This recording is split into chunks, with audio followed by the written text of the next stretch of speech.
Hey, this is Hessian. And some of you watched some of the games I've done with the Darth Hessian channel, as I said, just getting this thing off the ground really more than anything else.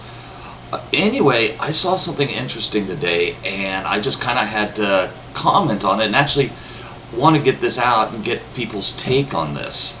I was just watching a video from RuneSlinger, and the video is VR 13 questions for research.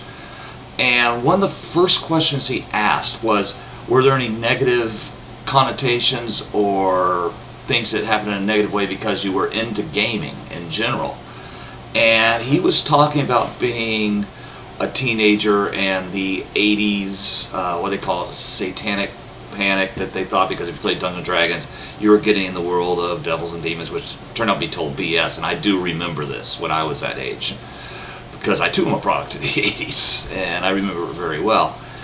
Anyway, I wanted to kind of answer this in a video and actually put something else out there for another question to ask people.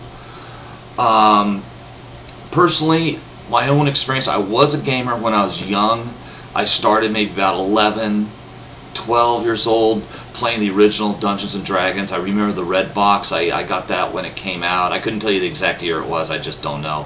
But the red box and then the blue box, which was the expert set, and I did that, and I was an avid gamer for a very long time in Dungeons & Dragons. At that time I was also pretty much an outcast. I wasn't one of the cool kids. I was one of the dorks, the nerds, the geeks. Tall, lanky. I was 5'10" when I was 13 years old.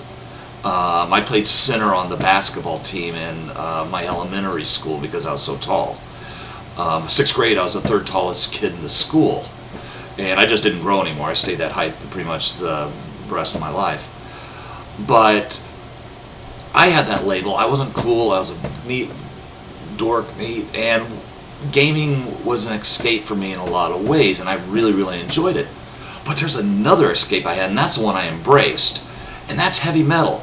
And I started thinking about that. Heavy metal was my way out, my way of response to it. It was like very aggressive music. Why do you think tabletop role? And what I found was that was the avenue I used the most, was heavy metal, but I was still a gamer. And then I started looking around because I quit gaming for, I won't say quit, but just couldn't find the players, and it wasn't much interested in until I came much older. Until just recently, I'd say within the last 5 years is when I got back into it, and I'm, coming close to 50 now. So, other thing I kind of noticed, and this is where the question is, when I started looking into it, I found out a lot of gamers are headbangers. A lot of gamers love or are fans of the heavy metal music style. And so that's actually my question I'm posing to you guys that are watching this. And, comment on this. I'm going to throw it on some of the channels or Facebook pages and just get people's responses to this. How many of you people that are gamers are avid heavy metal fans that really like the metal, and the reason you embrace that is the same reason you embrace gaming, because it was something that was yours and you were an outcast and you wanted to be part of something that was part of something, and this was the best avenue for it.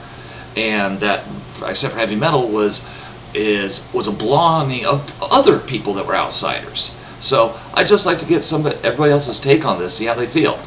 Talk to you later.